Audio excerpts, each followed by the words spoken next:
إن الحمد لله نحمده ونستعينه ونستغفره ونعوذ بالله من شرور أنفسنا وسيئات أعمالنا من يهده الله فلا مضل له ومن يضلل فلا هادي له أشهد أن لا إله إلا الله وحده لا شريك له وأشهد أن محمدا عبده ورسوله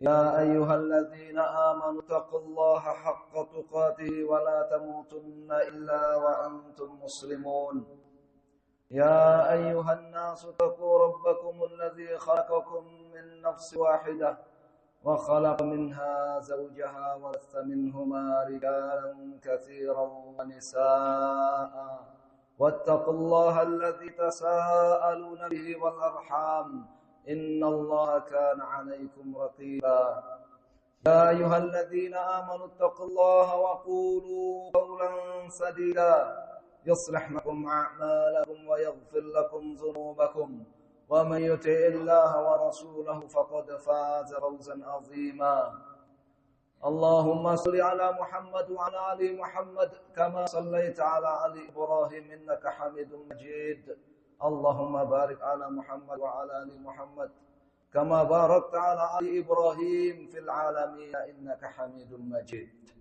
أما بعد فإن أصدق الحديث كتاب الله وخير الهدي هدي محمد صلى الله عليه وسلم شر الأمور محدثاتها فإن كل محدثة بدعة وكل بدعة ضلالة وكل ضلالة في النار أيها المسلمون عباد الله أوصيكم بتقوى الله فقد فاز المتقون. Sidang jamaah Jumat rahimakumullah, marilah kita senantiasa mensyukuri setiap kebaikan yang Allah Subhanahu wa taala karuniakan kepada kita, kebaikan lahir maupun batin. Semoga karunia Allah Subhanahu wa taala tersebut menjadi jalan untuk kita meningkatkan keimanan dan ketakwaan kita, menjadi jalan untuk kita istiqamah di atas agamanya, menjadi jalan untuk kita betah merasakan lezatnya iman, lezatnya Islam Allah Subhanahu wa taala sudah karuniakan kepada kita. Sidang jamaah Jumat rahimakumullah, menyambung khutbah kita di bulan-bulan sebelumnya tentang firman Allah Subhanahu wa taala dalam surat Syu'ara, yauma la yanfa'u malun wala banun illa man atallaha biqalbin salim. Hari kiamat, hari di mana harta kita tidak lagi berguna bagi kita, bermanfaat bagi kita. Hari di mana anak-anak kita tidak bermanfaat bagi kita. Illa man atallaha biqalbin salim. Melainkan akan tetapi yang bermanfaat adalah orang yang datang kepada Allah Subhanahu wa taala hari tersebut biqalbin salim, dengan hati yang selamat, hati yang sehat, hati yang selamat dari penyakit-penyakitnya. Maka apabila di khutbah yang lalu kita sudah memotivasi agar senantiasa menjaga kesehatan hati kita, maka di kesempatan ini kita akan bicara tentang penyakit-penyakit yang membahayakan bagi kesehatan dan keselamatan hati kita. Hati oleh Allah Subhanahu wa taala disebutkan di dalam Al-Qur'an, ada orang-orang yang hatinya berpenyakit. Dalam Al-Qur'an di banyak ayat Allah Subhanahu wa taala beritahukan kepada kita adanya orang-orang yang hatinya berpenyakit. Penyakit hati yang paling besar tentu saja adalah keyakinan-keyakinan kufur, keyakinan-keyakinan syirik. Allah Subhanahu wa taala firmankan dalam surat At-Taubah di antaranya, wa ammal ladzina fi qulubihim marad fazadathum rijsan ila rijsihim wa matu wa hum kafirun. Adapun orang-orang yang hatinya berpenyakit, maka kesyirikan, kekufuran semakin bertambah dalam hatinya. Mendengar ayat-ayat Al-Quran dibacakan, mendengar Islam dijelaskan, didakwahkan, yang namanya orang yang hatinya berpenyakit dengan penyakit kekafiran dan kesyirikan, maka justru kesyirikannya semakin bertambah, kekafirannya semakin bertambah, wa matu wa hum kafirun, dan mereka mati dalam keadaan kafir. Nasallallahu alaihi wasallam. Penyakit terbesar, berbagai keyakinan kufur dan syirik, mulai dari keyakinan kufur yang paling besar, yang paling berbahaya, mengalahkan kufurnya iblis, yaitu mengingkari keberadaan Allah Subhanahu wa taala atau yang disebut dengan keyakinan ateis, sampai keyakinan yang menduakan Allah Subhanahu wa taala dengan yang lainnya dalam hatinya. Semua itu adalah penyakit hati yang harus selalu kita waspadai, harus selalu kita usir, harus selalu kita tolak, harus selalu kita obati. Jangan sampai hinggap dengan bacaan-bacaan zikir-zikir tauhid seperti doanya Nabi Yunus, la ilaha illa anta subhanaka inni kuntu minadh dhalimin, dan doa-doa yang lain dari zikir-zikir tauhid seperti doanya Nabi sallallahu alaihi wasallam dan nabi-nabi yang lain. Khairu ma qultu anna wan nabiyyuna qabli la ilaha illallah wahdahu la syarikalah lahul mulku wa lahul hamdu wa huwa ala kulli syai'in qadir. Zikir-zikir dengan kalimat-kalimat tauhid untuk membersihkan dan menolak penyakit-penyakit kufur dan syirik dalam hati. Penyakit yang berikutnya dalam hati yang harus kita waspadai adalah penyakit kemunafikan. Penyakit kemunafikan, penyakit pamer, tapi berangkat dari kemunafikan. Bagaimana dia masuk Islam, bagaimana dia mengerjakan syiar-syiar Islam, hanya sekedar ingin mendapatkan pengakuan kalau dirinya orang Islam, tidak berangkat dari iman. Atau dia masuk Islam, dia mengerjakan syiar Islam dengan keterpaksaan karena lingkungannya adalah lingkungan orang-orang Islam, sehingga tidak mungkin kalau saya tidak menunjukkan diri sebagai orang Islam tetapi hatinya tidak memiliki keimanan. Allah Subhanahu wa taala firman dalam surat Al-Baqarah, fi qulubihim marad fazadahumullahu marada wa lahum 'adzabun alimun bima kanu yakdzibun. Hati mereka berpenyakit, penyakit kemunafikan. Penyakit kemunafikan, beramal amal kebajikan, amal saleh, tetapi tidak berangkat dari keimanan, tetapi tidak berangkat dari mengharapkan keridhaan Allah, hanya mengharapkan dilihat oleh orang lain, diakui eksistensinya oleh orang lain. Fazadahumullahu marada, kata Allah. Maka dengan perbuatan-perbuatan mereka itu justru bertambah penyakit kemunafikan dalam hatinya. Walahum adzabun alimum bima kanu yakdzibun, dan mereka akan mendapatkan azab yang sangat menyakitkan disebabkan ketidakpercayaan mereka kepada Islam. Ini dua penyakit yang sangat-sangat berbahaya, dua penyakit hati. Penyakit kufur, penyakit syirik, dan penyakit kemunafikan. A'adzanallahu wa iyyakum minha. Kemudian penyakit yang lainnya dari penyakit hati yang tidak kalah berbahaya adalah, bahkan sebagiannya masuk ke kufuran, adalah penyakit suudzon kepada Allah Subhanahu wa taala. Penyakit berprasangka buruk kepada Allah Subhanahu wa taala bahwa Allah tidak akan memberikan kemenangan kepada Islam. Allah hanya akan memberikan kemenangan kepada musuh-musuh Islam. Bahwa Allah akan membiarkan musuh-musuh Islam ini terus berkuasa di muka bumi, terus mendapatkan kemenangan. Sedangkan orang-orang Islam hanyalah tertipu. Ini ya penyakit berprasangka buruk kepada Allah Subhanahu wa taala. Allah taala firmankan bahwa dhanantum ya wa dhanantum dhanasau wa kuntum qauman bura. Tapi kalian berprasangka buruk kepada Allah. Allah tidak akan memberikan kemenangan kepada Rasul, kepada Islam. Allah akan membiarkan orang-orang kafir, orang-orang musyrik, orang-orang munafik, mereka yang menang dan berkuasa. Wa kuntum qauman bura. Sungguh disebabkan prasangka buruk kepada Allah Subhanahu wa taala itu kalian menjadi kauman halka, menjadi kaum yang celaka. Apa prasangka buruk mereka? Bal dhanantum ala yang qalibar rasul wal mu'minuna ila ahlihim abada. Wa zuyyina dzalika fi qulubikum wa dhanantum dhanna saw wa kuntum qauman bura.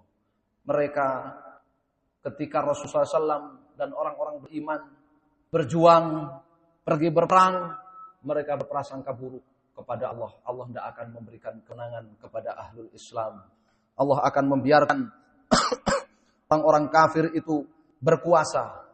Orang-orang kafir itu menang atas kaum muslimin. Dan hal itu terus diperindah. Prasangka buruk dalam hati mereka itu terus diperindah oleh setan dalam hati mereka. Mereka adalah orang-orang yang binasa dengan prasangka buruk mereka. Dalam ayat yang lain, dalam surat Al-Ahzab, wa idh yaqulul munafiquna walladzina fi qulubihim marad ma wa'adna Allahu wa rasuluhu illa ghurura. Prasangka buruk kepada Allah. Orang-orang munafik dan orang-orang yang hatinya penyakit itu, mereka berprasangka buruk kepada Allah. Hati mereka mengatakan, janji Allah dan Rasulnya kepada kita itu hanyalah palsu. Hanyalah menipu. Berprasangka buruk kepada Allah. Su'udzon ini adalah penyakit dalam hati. Terlebih lagi su'udzon kepada Allah Subhanahu wa taala. Berprasangka buruk kepada sesama manusia saja. Allah Subhanahu wa taala peringatkan orang-orang beriman agar menjauh darinya. Dalam surat Al-Hujurat Allah peringatkan agar kita tidak memiliki prasangka yang buruk kepada sesama kita. Terlebih lagi kepada Allah, kepada Rasul sallallahu alaihi wasallam.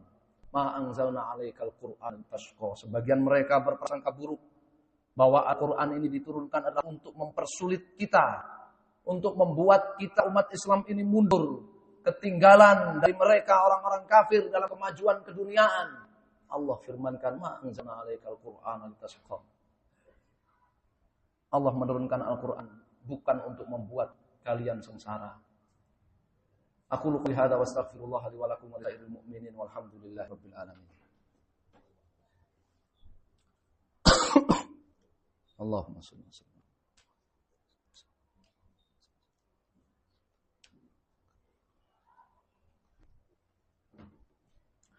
Alhamdulillahilladzi arsala rasulahu bil huda wa dinil haqq liyudhhirahu 'ala dini kullihi wa kafaa billahi shahida. Asyhadu an la ilaha illallah wahdahu la syarika lah iqraran bihi wa tauhida wa asyhadu anna Muhammadan 'abduhu wa rasuluh sallallahu alaihi wa ala alihi wa sahbihi wa sallama taslima mazida amma ba'd. Fa ya ayyuhal muslimuna ibadallah usikum taqwallah faqad fazal muttaqun. Sidang jamaah Jumat rahimakumullah, penyakit hati yang lain yang harus diwaspadai adalah penyakit putus asa. Putus asa dari rahmat Allah Subhanahu wa taala dan balikannya merasa aman dari siksa Allah Subhanahu wa taala yang datang tiba-tiba. Afa aminu makrallah fala ya'manu makrallahi illa al-qaumul khasirun. Apakah orang-orang itu bebas berbuat maksiat dan merasa aman dari murka Allah yang akan datang kepada mereka tiba-tiba? Fala ya'manu makrallahi illal qaumul khasirun. Tidak ada orang yang bebas berbuat maksiat dengan hati yang merasa aman dari murka Allah kecuali hanyalah orang-orang yang merugi. Dan sebaliknya adalah putus asa dari rahmat Allah. Sehingga tidak segera bertaubat dari perbuatan maksiat dan durhakanya kepada Allah Subhanahu wa taala. Wala tayasu min rauhillah. Kata Allah, jangan kalian berputus asa dari rahmat Allah Subhanahu wa taala. Karena yang putus asa dari rahmat Allah Subhanahu wa taala itu hanyalah orang-orang yang kafir saja. Oleh karenanya itu adalah penyakit hati. Bebas berbuat maksiat karena merasa aman, tidak mungkin Allah akan menurunkan hukuman kepada saya. Seperti keadaan orang-orang Yahudi di zaman Nabi SAW yang mengatakan demikian. Jangan pula seseorang ketika terjerumus dalam perbuatan dosa dan maksiat dan durhaka kepada Allah, kemudian tidak bertobat dengan dalih apa mungkin Allah akan mengampuni dosa saya yang besar ini. Saya adalah orang yang kotor. Bagaimana mungkin Allah mengampuni dosa saya? Putus asa dari rahmat Allah Subhanahu wa taala. Qul li ibadiyalladzina asrafu 'ala anfusihim la taqnatu min rahmatillah innallaha yaghfirudz dzunuba jami'an ay lit-tawwabin lit-taibin. Sungguhnya Allah Subhanahu wa taala perintahkan kepada Nabi agar memberitahukan kepada umat manusia yang banyak berbuat dosa, la taqnatu min rahmatillah. Bertobatlah kalian dan jangan putus asa dari ampunan Allah, dari rahmat Allah. Innallaha yaghfirudz dzunuba jami'a. Sesungguhnya Allah Subhanahu wa taala itu mengampuni semua dosa bagi mereka-mereka yang bertobat. Penyakit hati yang lainnya yang harus kita waspadai, yang akan menjadikan hati kita ini tidak salim, tidak menjadi qalbun salim, adalah penyakit hasad, penyakit dengki, penyakit kebencian kepada sesama kaum muslimin, kepada sesama umat manusia. Nabi SAW sabdakan, la tabaghadu wa la tahasadu. Kalian orang-orang beriman jangan saling membenci satu sama lain. Kalian orang-orang beriman jangan saling dengki dan hasad satu sama lain. Am yahsuduna an-nasa 'ala ma atahumullahu min fadlih. Allah ingkari orang-orang yang hasad kepada orang lain karena orang lain mendapatkan karunia dan kenikmatan dari Allah Subhanahu wa taala. Masih banyak penyakit-penyakit hati. Bahkan penyakit hati itu bagaikan bahrul sahilalahu. Penyakit hati itu bagaikan lautan yang tidak bertepi. Setiap waktu akan bertambah sesuai dengan kondisi seseorang. Oleh karenanya kita harus memperbanyak asupan-asupan hati kita, memperbanyak zikir, memperbanyak tilawah, memperbanyak husnudzon, prasangka baik kepada Allah Subhanahu wa taala, memperbanyak niat kebaikan. Nabi SAW sabdakan, wa in hamma ahadukum bihasanatin fa'amilaha kataballahu lahu 10 hasanatin ila 700 dhifin ila adhafin katsirah. Wa in hamma ahadukum bihasanatin falam ya'malha kataballahu lahu hasanatan wahidatan. Seseorang dari kalian memiliki niat yang baik. Niat yang baik, kemudian dia kerjakan. Dia mampu kerjakan niat itu karena kita tahu tidak tiap apa yang kita niatkan bisa kita kerjakan. Kita punya niat baik, kemudian kita mampu mengerjakannya bitauhidillah, maka Allah catat pahalanya 10 kali lipat sampai 700 kali lipat sampai berlipat-lipat ganda. Dan kalau kita berniat baik tapi kita belum mampu mewujudkan, merealisasikan niat baik kita tersebut, maka oleh Allah Subhanahu wa taala dicatat satu kebaikan, dicatat satu pahala meskipun baru sekedar niat. Perbanyak hati kita dengan niat baik, perbanyak hati kita dengan zikir, terutama zikir-zikir tauhid, zikir-zikir istighfar yang akan membersihkan hati kita dan menolak hati kita dari penyakit-penyakitnya. Perbanyak hati kita dari mentadaburi firman-firman Allah Subhanahu wa taala, karena Allah ancam orang yang berpaling dari mentadaburi Al-Qur'an, wa man a'rada an dzikri fa innalahu ma'isyatan dhanka. Al-ayat dalam surat Taha. Siapa yang paling dari mentadaburi Al-Qur'an, berpaling dari membaca Al-Qur'an, berpaling dari mempelajari Al-Qur'an, fa innalahu ma'isyatan dhanka, maka Allah akan berikan kepadanya kehidupan yang sempit, yang sesak. Semoga Allah Subhanahu wa taala senantiasa memberikan kesehatan, keistiqomahan kepada kita, kepada agama kita, kepada saudara-saudara kita sampai ajal menjemput kita. Kita dikumpulkan di hari kiamat bersama Nabi kita Muhammad sallallahu alaihi wasallam. Kita mendapatkan syafaatnya dan kita dimasukkan surga bersama hamba-hamba Allah yang saleh. Innallaha wa malaikatahu yusholluna 'alan nabiy ya ayyuhalladzina amanu shallu 'alaihi wa sallimu taslima. Allahumma shalli wa sallim wa barik 'ala nabiyyina Muhammadin wa 'ala alihi wa sahbihi ajma'in. Alhamdulillahirabbil alamin. Hamdan syakirin hamdan na'im hamdan yuwafi ni'amahu wa yukafi mazidah. Rabbana lakal hamdu kama yanbaghi jalalika wa 'azimi sultanik. Allahumma ighfir lana dhunubana wa kaffir 'anna sayyi'atina wa rafa'na ma'al abrar. Allahumma inna nas'aluka bi rahmatika la wasi'at kulla syai' an taghfir lana wa liwalidina wa masyayikhina wa li jami'il muslimin. Allahumma rabbana tuzigh qulubana ba'da idh hadaitana wa hab lana min ladunka rahmah innaka antal wahhab. Allahumma inna nas'alukal huda wat tuqa wal afafa wal ghina. Allahumma ansur ikhwanana al-muslimina fi Filastin wa fi Suriya wa fil Yaman wa fi kulli makan. Allahumma ansurhum ala aduwwihim. Allahumma ihfaz ahya'ahum warfa' anhum syiddah wal bala. Allahumma taqabbal syuhada'ahum warham amwatahum. Allahumma dammir a'da'ahum a'da'a wa a'da'al muslimin innaka antal azizul hakim. Rabbana atina fid dunya hasanah wa fil akhirati hasanah wa qina adzabannar. Wassallallahu ala Muhammadin wa ala alihi washabbihi wasallam. Alhamdulillahi rabbil alamin. Allahu akbar, Allahu akbar.